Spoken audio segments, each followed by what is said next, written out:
नमस्कार, आदाब, सत श्री अकाल, जय भीम, जोहार। मेरा नाम है नवीन कुमार। अब ये सवाल देश के सामने है कि बोइंग बड़ा या इंडिया, और इसी से जुड़ा हुआ सवाल ये भी है कि क्या अहमदाबाद हादसे का सच दुनिया के सामने कभी आ भी पाएगा। बोइंग वही कंपनी है जिसका ड्रीम लाइनर विमान अहमदाबाद में क्रैश हुआ था और जिसमें 270 लोगों की जान चली गई थी। जिस तरीके से सारा कसूर पायलटों के माथे पर मढ़कर बोइंग को बचाने की कोशिश हो रही है, उसके पीछे करोड़ों डॉलर का खेल हो सकता है।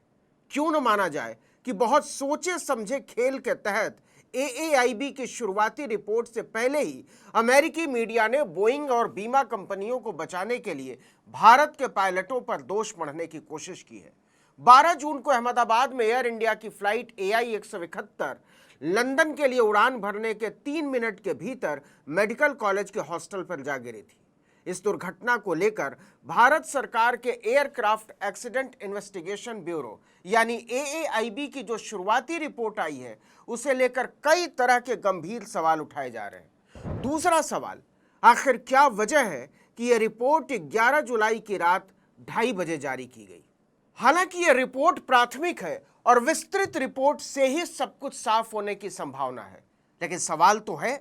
हैरानी की बात यह है कि रिपोर्ट सार्वजनिक होने से पहले ही अमेरिकी मीडिया इस हादसे का सारा दोष दिवंगत पायलटों पर डालने की कोशिश शुरू कर चुका था।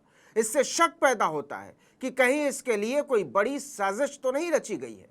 कुछ एविएशन एक्सपर्ट्स आशंका जता रहे हैं कि इसमें अरबों रुपए का खेल भी शामिल हो सकता है, क्योंकि अगर विमान में तकनीकी खराबी की बात सामने आएगी तो मुआवजे का सारा पैसा बोइंग को भरना पड़ेगा। बोइंग के विमानों को लेकर अफरा तफरी का जो माहौल पैदा होगा वह कंपनी की साख को मिट्टी में मिला सकता है। AAIB की शुरुआती रिपोर्ट के बाद सबसे बड़ा सवाल यह खड़ा हुआ है कि क्या बोइंग ड्रीमलाइनर के फ्यूल स्विच को पायलटों ने जानबूझकर बंद किया या फिर किसी तकनीकी खराबी की वजह से इंजन अपने आप बंद हो गया। AAIB ने इसका सीधा जवाब नहीं दिया है। गौर करने वाली बात यह है कि रिपोर्ट में ट्रांजिशन शब्द का इस्तेमाल किया गया है, मैनुअल स्विच ऑफ का नहीं। वॉइस डेटा रिकॉर्डर में दोनों पायलटों के बीच बातचीत का जो हिस्सा जारी किया गया है, उससे साफ जाहिर है कि दोनों में से किसी भी पायलट की तरफ से फ्यूल स्विच बंद किए जाने का कोई सवाल ही पैदा नहीं होता। फिर अमेरिकी मीडिया ने यह फैलाना क्यों शुरू कर दिया कि इस हादसे के लिए बोइंग हरगिज जिम्मेदार नहीं है। सबसे गंदी भूमिका पूंजीपतियों के पिट्ठू कहे जाने वाले अखबार द वॉल स्ट्रीट जर्नल की रही। WSJ ने AAIB की रिपोर्ट आने से कई घंटे पहले ही पायलटों पर दोष डालने की कोशिशें शुरू कर दी थी। इसने 10 जुलाई को ही दावा कर दिया था कि जांच में पता चला है विमान में कोई खराबी नहीं थी। सवाल है कि क्या वॉल स्ट्रीट को भारत से रिपोर्ट किसी ने लीक की, और अगर ऐसा हुआ है तो इसके पीछे कौन लोग हो सकते हैं और उनकी मंशा क्या थी। देखिए, अधिकारियों का कहना है कि पूरी जांच पायलटों पर केंद्रित है।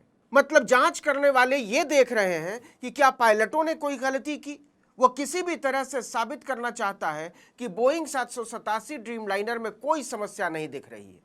AAIB ने 15 पेज की अपनी रिपोर्ट में बताया है कि अहमदाबाद लंदन फ्लाइट के दोनों इंजन में फ्यूल फ्लो को कंट्रोल करने वाले स्विच बंद हो गए थे, इसलिए टेक ऑफ के तुरंत बाद इंजनों ने काम करना बंद कर दिया और विमान का थ्रस्ट खत्म हो गया।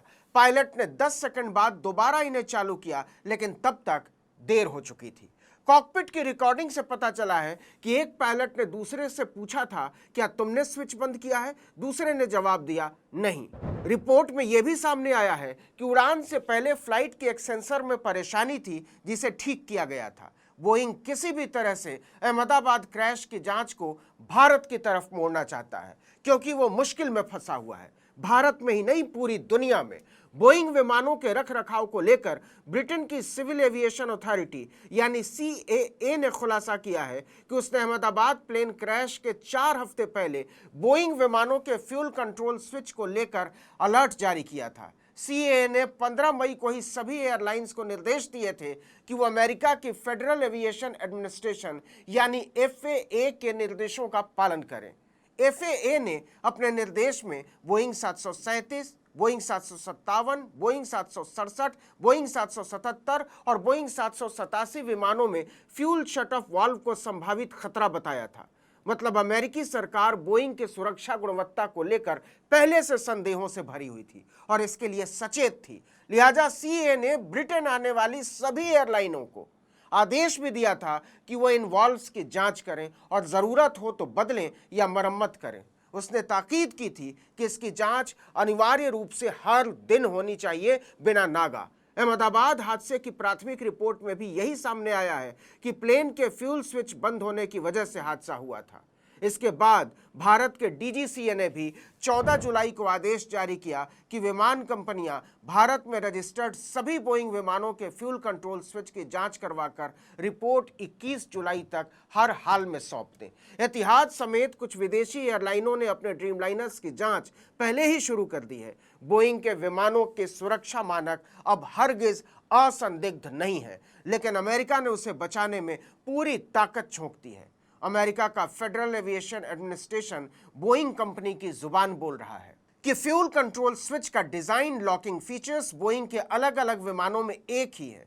फिर भी हम इसे खतरा नहीं मानते, जिसके लिए किसी भी बोइंग विमान मॉडल पर एयर वर्दिनेस डायरेक्टिव देने की जरूरत पड़े। तो सोचिए इस जल्दबाजी की वजह क्या है। अभी तो AAIB की रिपोर्ट ही सवालों के घेरे में है।